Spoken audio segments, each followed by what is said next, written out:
19절에서 22절까지의 말씀,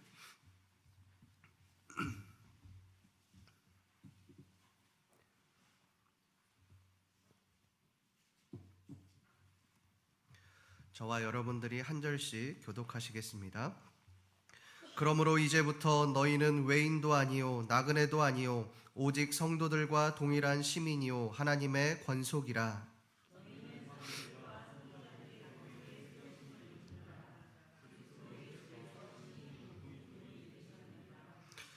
그의 안에서 건물마다 서로 연결하여 주 안에서 성전이 되어가고 너희도 성령 안에서 하나님이 거하실 처소가 되기 위하여 그리스도 예수 안에서 함께 지어져 가느니라. 아멘.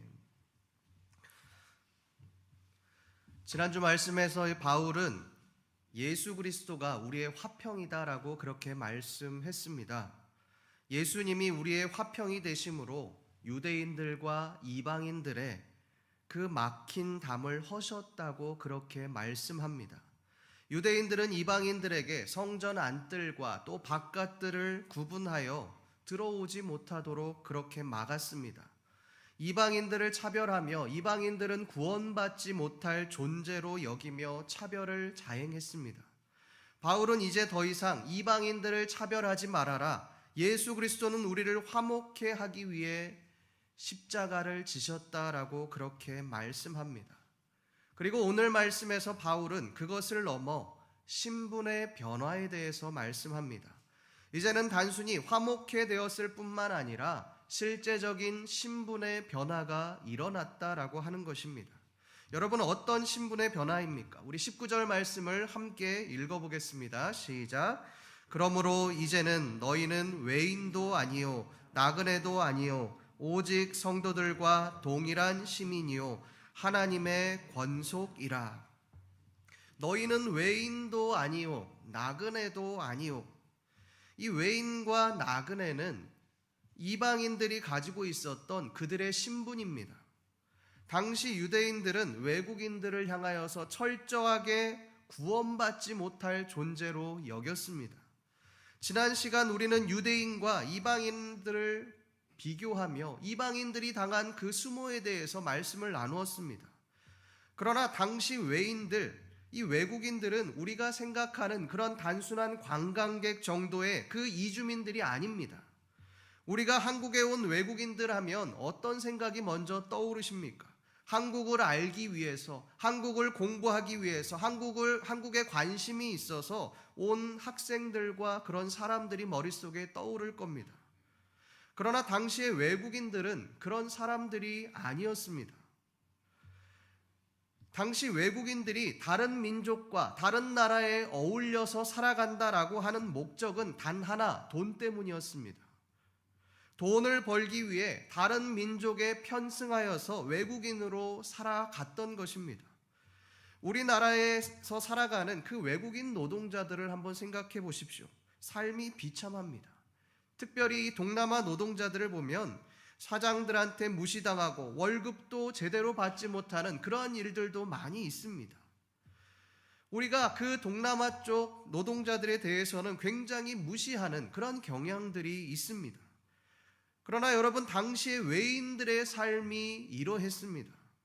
이들은 대부분 에베소보다 더 못 사는 지역에서 이주해온 그런 노동자들이었습니다.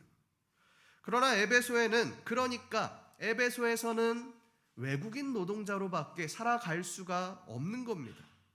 말이 노동자지 당시에는 그냥 노예였습니다. 온갖 무시와 수모를 당하는 인간 대접도, 최소한의 인간의 대접도 받지 못하는 비참한 노예의 삶을 살아가는 사람들이 바로 외국인들이었습니다. 이들은 그저 빨리 돈을 많이 벌어 노예에서 벗어나 자신의 나라로 돌아가는 것이 목적이었습니다. 그런데 바울은 그들을 향하여 이제는 너희가 더 이상 외인들이 아니다라고 그렇게 말을 합니다. 나그네도 마찬가지입니다. 우리가 잘 알고 있는 히브리인이라고 하는 뜻이 무엇입니까? 히브리인은 나그네, 건너온 자들이라는 뜻입니다. 그런데 이 히브리인이라고 하는 말은 단순히 나그네를 의미하는 것이 아닙니다. 외국인들이 유대인들을 멸시하며 조롱하며 했던 말들이 바로 히브리인입니다. 당시 히브리인들은 나그네였기 때문에 어느 곳에 가도 잘 적응을 할 수가 없었습니다. 어느 나라에 가도 노예로밖에 살 수 있는 방법이 없었습니다. 이방인들은 히브리인들을 노예로 취급하고 멸시하고 박해를 자행했습니다. 그런데 에베소 당시에 이방인들이, 외국인들이 이러한 대접을 받았다라고 하는 것입니다. 그런데 바울은 이것에 대해서 뭐라고 말씀합니까? 우리 19절 하반절 말씀을 함께 읽어보겠습니다. 시작. 오직 성도들과 동일한 시민이요 하나님의 권속이라. 오직 성도들과 동일한 시민이요.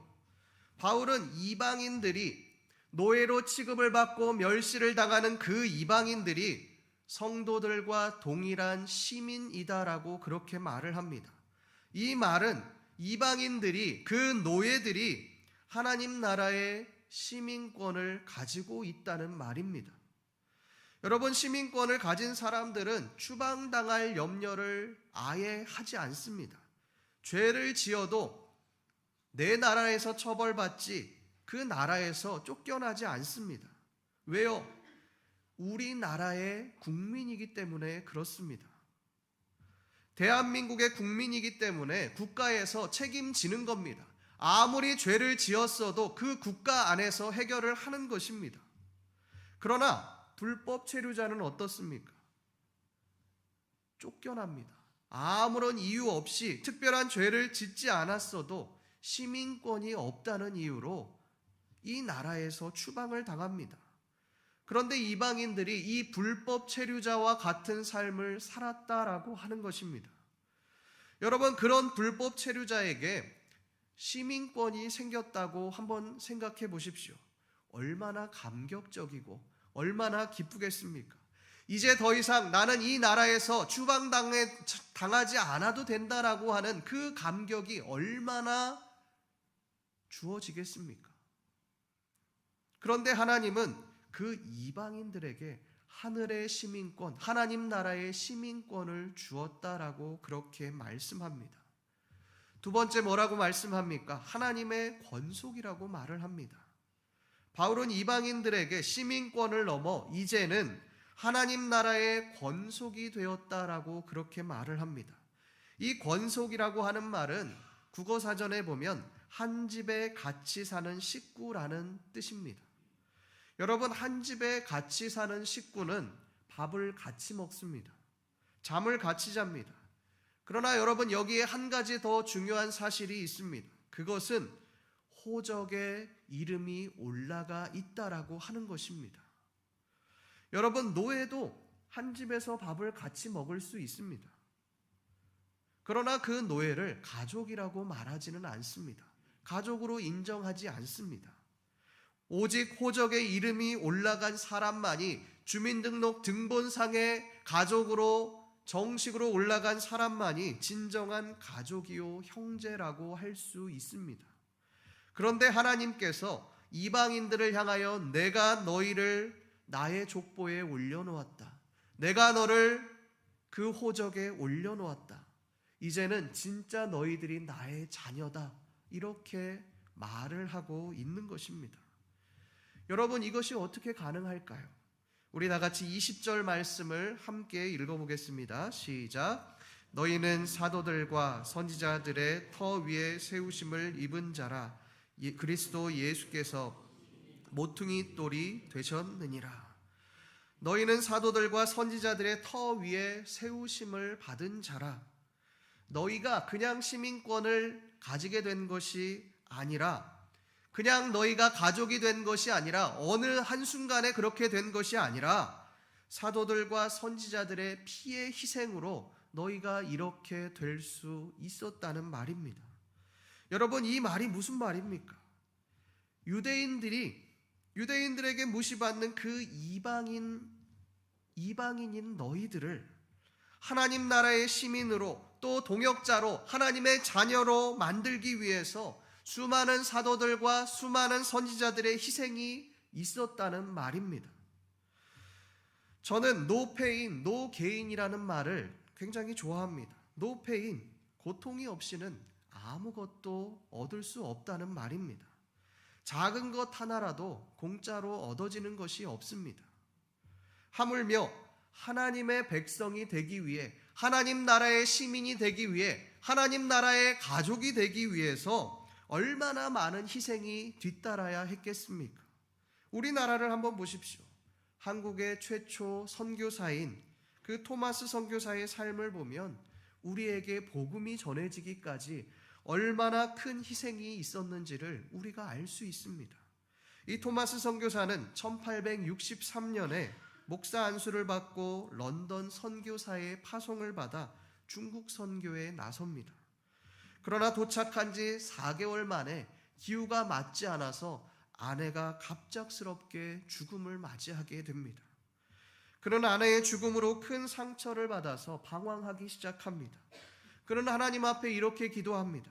하나님, 내가 죄를 지은 것도 아니고 내가 선교를 하기 위해 이 땅에 왔는데 왜 나에게 이러한 일들이 생깁니까? 왜 나에게 이러한 희생이 뒤따릅니까? 왜 나에게 이러한 어려움이 따릅니까? 그렇게 하나님을 원망하던 토마스 선교사는 선교 사역에 난관이 부딪히게 되자 그 선교사를 그만두게 됩니다.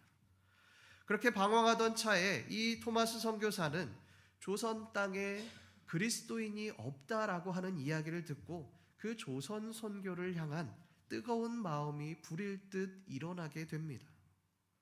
그리고 1866년 제너럴 셔먼호를 타고 조선 땅으로 향하게 되었습니다. 그곳에 도착한 토마스는 안타깝게도 조선인들에 의해 제너럴 셔먼호가 불타고 양각도라고 하는 작은 섬에서 한국인들에 의해 비참하게 죽음을 맞이하게 됩니다. 그의 나이 꽃다운 27살이었습니다. 그러나 그는 마지막 죽음 앞에서도 죽음을 구걸하지 않았습니다. 오히려 자신의 주변 사람들에게 죽어가는 와중에 성경책을 나누어 주면서 그렇게 죽음을 맞이했습니다.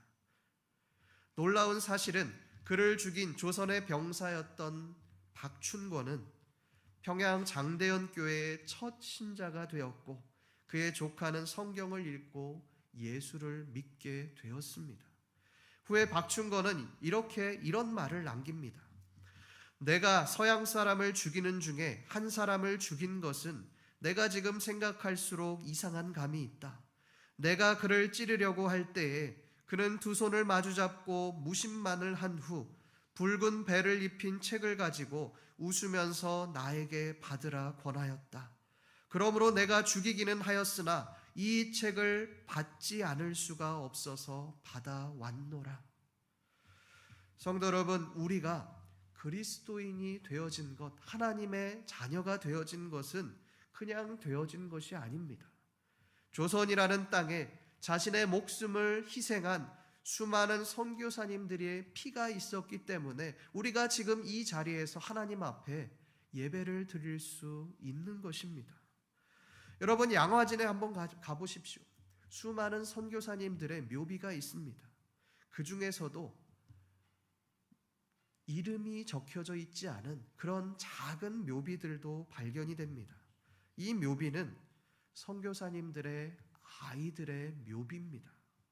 복음을 전하기 위해 이 땅에 왔다가 수많은 핍박과 또 질병으로 죽어간 이름 모를 그 아이들의 희생으로 우리는 복음을 전해 듣고 구원을 받게 되었습니다. 우리가 그리스도인이 되었습니다. 성도 여러분, 우리에게 복음이 전해지기까지 수많은 사람들의 희생이 있었음을 기억하셨으면 좋겠습니다. 우리 또한 그 선교사님들을 통해서 전해진 그 사랑, 갚을 수 없는 그 십자가의 복음을 전하며 나아가시는 저와 여러분들 되시기를 간절히 소망합니다. 바울은 이 부분에 대해서 이렇게 말씀합니다. 우리 20절 하반절 말씀을 함께 읽어보겠습니다. 시작. 그리스도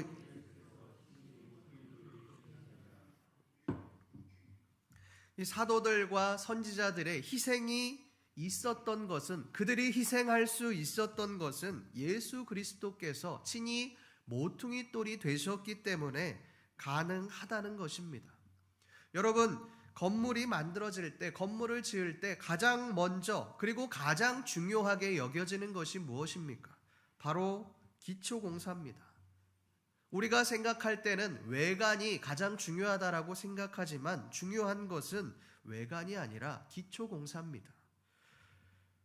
건물을 지을 때 기초공사만 최소 일주일에서 몇 주간을 그렇게 짓기도 합니다. 왜 그렇게 시간을 하려 합니까? 기초가 튼튼해야지만 건물을 올려도 무너지지 않기 때문에 그렇습니다. 그런데 예수님이 모퉁이 돌이 되셨다. 이 말이 도대체 무슨 말일까요? 지금은 시멘트로 집을 지어서 이 골조 공사를 통해서 뼈대를 만들고 그 안에 시멘트만 바르면 집이 세워집니다. 그러나 과거에는 시멘트가 없었기 때문에 골조 공사를 할 수 없었습니다. 대신 벽과 벽이 만나는 그 두 벽이 만나는 지점에 모퉁이 돌을 세워서 벽을 지탱했습니다. 이 모퉁이 돌은 하중을 가장 많이 받는 곳이기 때문에 건물을 지을 때 가장 먼저 그리고 가장 아래에 모퉁이 돌을 놓고 다른 돌들을 하나하나 쌓아서 집을 만들었습니다. 이 모퉁이 돌이 얼마나 튼튼하냐에 따라서 그 건물이 견고하냐 그렇지 않느냐가 평가되었습니다. 그런데 여러분, 예수님께서 친히 모퉁이 돌이 되어 주셨다는 것입니다. 이 말은 교회의 모든 무게를 홀로 감당하셨다는 말입니다. 그 안에는 우리의 죄악도 있을 것입니다. 교회의 악함도 있을 것입니다. 목회자의 타락도 있을 겁니다. 교회의 부패함과 악함도 그대로 공존하고 있을 겁니다. 그러나 예수님은 그 모든 악한 무게를 홀로 다 감당하셨습니다. 이것이 예수 그리스도가 친히 모퉁이 돌이 되셨다라고 하는 그 의미입니다. 그렇다면 여러분, 우리가 어떠한 삶을 살아가야 하겠습니까? 우리 21절에서 22절 말씀을 함께 읽어보겠습니다. 21절에서 22절입니다. 시작. 그의 안에서 서로 연결하여 주 안에서 성전이 되어가고 너희도 성령 안에서 하나님이 거하실 처소가 되기 위하여 그리스도 예수 안에서 함께 지어져 가느니라. 바울은 두 가지를 이야기합니다. 첫 번째, 주 안에서 성전이 되어 가고라고 말을 합니다. 두 번째, 성령 안에서 하나님이 거하실 처소가 되라라고 말씀합니다. 내가 노력해서 열심히 해서 하나님 앞에 죽도록 헌신해서 성전이 되어라, 하나님의 처소가 되어라 라고 그렇게 말하지 않습니다. 주 안에서, 성령 안에서라고 그렇게 말을 합니다. 주 안에서 성전이 된다는 말을 영어로 보면 이 성전을 홀리 템플이라고 말합니다. 이 말은 우리가 주 안에 있을 때에 우리가 거룩한 성전이 된다는 말입니다. 하나님이 거하실 처소는 어떻습니까? 성령 안에서라고 말을 합니다. 우리가 성령 안에 있을 때에 우리의 몸은 하나님이 거하시는 거룩한 성전이 된다는 말입니다. 여러분, 순도 99.9%의 금은 어떤 불순물도 섞여 있지 않습니다. 만약 여기에 다른 물질이 섞여 있다면 그것은 순금이라고 할 수 없습니다. 그러나 여러분, 이 순금이 되는 것은 그냥 되어지는 것이 아닙니다. 뼈를 깎는 아픔과 고통을 동반합니다. 순금이 되기 위해서는 이 금광석을 약 1200도의 용광로 속에서 3번의 재련 과정을 거쳐야만 순금이 되어질 수 있습니다. 이 과정을 약 40여일 동안 반복해야만 순금이 되어지는 것입니다.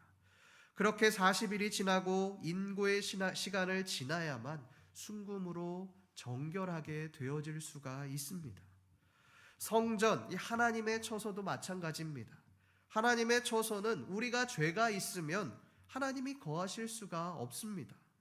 그러나 우리가 성전이 되기 위해서는 순금처럼 뜨거운 1200도의 용광로 속에서 우리가 완전히 죽어져야지만 그 속에 하나님이 거하실 수 있는 것입니다. 여러분 생각해 보십시오. 우리가 이렇게 죽을 수 있겠습니까? 우린 죽을 수 없습니다. 그러나 죽을 수 없는 우리를 대신해서 예수 그리스도께서 죽어 주셨다라고 하는 것입니다. 그러니 우리의 몸이 하나님이 거하시는 거룩한 성전이 될 수 있는 것입니다. 예수 그리스도의 피값으로 우리가 거룩하게 되어졌습니다. 그런데 여러분 말씀을 한번 보십시오. 조금 이상합니다. 21절에서 주 안에서의 성전을 한번 보십시오. 성전이 되었다라고 말하지 않습니다. 성전이 되어가고라고 말을 합니다. 22절도 보십시오. 하나님이 거하실 처소가 되었다라고 말을 하지 않습니다. 하나님이 거하실 처소가 되기 위하여라고 그렇게 말을 합니다. 이 말은 우리가 하나님의 거룩한 성전, 거룩한 처소가 되어져 나가야 한다는 말입니다. 여러분, 이것이 어떻게 가능하겠습니까? 우리 22절 말씀을 한 번 더 읽어보겠습니다. 22절 말씀 시작. 너희도 성령 안에서 하나님이 거하실 처소가 되기 위하여 그리스도 예수 안에서 함께 지어져 가느니라. 그리스도 예수 안에서 함께 지어져 간다라고 그렇게 말을 합니다. 여러분, 혼자가 아닙니다. 함께입니다. 21절을 보십시오. 서로라고 그렇게 말을 합니다. 서로 함께 이 교회는 지어져 가야 한다라는 것입니다. 바울은 혼자 하나님의 성전이 지어질 수 있다라고 말을 하지 않습니다. 서로 함께 지어져 간다라고 그렇게 말을 합니다. 여기에서의 함께는 나와 수준이 맞는 사람과 함께가 아닙니다. 나보다 더 뛰어난 사람과 내가 존경하고 따를 수 있는 사람과 함께가 아닙니다. 나보다 못한 사람, 내가 무시했던 그 사람과 함께입니다.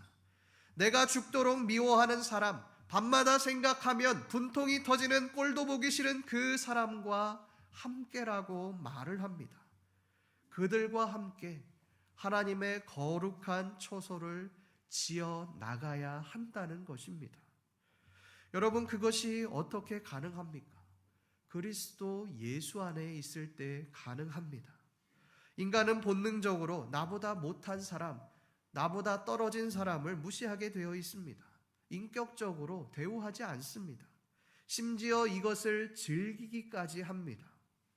그런데 바울은 에베소 교인들을 향하여 너희의 과거를 기억하라고 말씀합니다. 절대 구원받을 수 없는 존재였던 그 이방인인 너희를, 노예 같은 삶을 살았던 너희를 하나님 나라의 시민으로 삼아주시고 자녀로 만들어주신 그 예수 그리스도의 은혜를 기억하며 너희 또한 연약한 자들과 함께 하나님의 교회를 이루어 가라는 것입니다. 교회 분립 개척 운동을 해왔던 이 분당 우리 교회가 얼마 전에 새로운 프로젝트를 하나 더 시도했습니다. 그것은 꿈 넘어 꿈이라고 하는 프로젝트입니다. 이 프로젝트는 지역사회에서 건강하게 사역을 하고 있는 출석교인 50명에서 100명 사이인 교회를 초교파적으로 선정하여 교회의 재정을 지원하고 프로그램과 목회 멘토링을 하는 그런 프로그램입니다. 1차로 5개 교회가 선정되었는데 그 교회들은 모두 상가에 위치한 상가 교회들이었습니다. 여러분, 이 분당 우리 교회는 이미 몇만 명이 넘은 초대형 교회입니다. 교회도 30여 교회로 쪼개면서 분립 개척을 하면서 성도들, 이 분당 우리 교회 성도를 5,000명 이하로 줄이지 않으면 이 목사님께서 사임을 하겠다라고 했던 그런 교회입니다. 이 정도까지 했으면 할 일 다 한 것 아닙니까? 그런데 왜 또 어려운데 5,000명 이하로 교회가 떨어졌으면 자신들도 유지하기 어려울 텐데 왜 또 상가 교회를 도와줍니까? 그들에게 왜 지원을 합니까? 더불어 살자는 것이죠. 큰 교회만 하나님의 교회가 아니라 작은 교회, 이 상가 교회도 다 같은 하나님의 교회라는 것입니다. 이 교회들과 함께 서로 함께 건강하게 지어져 갈 때 하나님 나라의 교회들이 세워져 나간다는 것입니다. 이찬수 목사님은 이것에 대해서 이렇게 말씀합니다. 이 일을 위해 저와 여러분이 함께 먼저 죽어야 한다고 말하고 싶다. 우리가 죽어야 한국교회가 살아난다. 성도 여러분, 바울은 오늘 말씀에서 우리가 서로 함께 연결될 때에 하나님의 거룩한 성전이 되어진다라고 그렇게 말씀합니다. 그리스도 예수 안에서 함께 지어져 간다라고 말씀합니다. 우리가 혼자 노력해서 열심히 헌신해서 무언가를 열심히 해서 얻어지는 것이 아니라 우리가 함께 하나님 나라를 세워갈 때 그것이 가능하다라고 그렇게 말씀합니다. 여러분, 혼자가 아닙니다. 나를 위해가 아닙니다. 우리가 함께 서로 협력하여 교회를 섬기고 또 더 나아가 한국교회를 섬기고 나아갈 때 하나님 나라가 이루어지게 될 것입니다. 오늘 말씀에서 이 바울의 말씀처럼 함께 지어져 감으로 하나님의 거룩한 처소를 세워 나가시는 신림교회 모든 성도님들 되시기를 간절히 소망합니다. 기도하겠습니다. 하나님 아버지, 오늘 말씀을 통해서 또 우리에게 말씀하여 주시니 감사합니다. 하나님, 우리가 갚을 수 없는 그 사랑을 입었음에도 수많은 사도들과 선지자들의 피값으로 우리가 구원을 받았음에도 그것을 잊어버리고 살아갑니다. 하나님, 그것을 잊지 않게 하시고 우리 또한 하나님 복음을 전하는 자로서 함께 서로 교회를 세워나가며 하나님의 나라를 세워나가는 귀한 우리의 삶이 되어질 수 있도록 주여 도와주시옵소서. 감사드리며 살아계신 우리 주 예수 그리스도의 이름으로 기도드립니다. 아멘.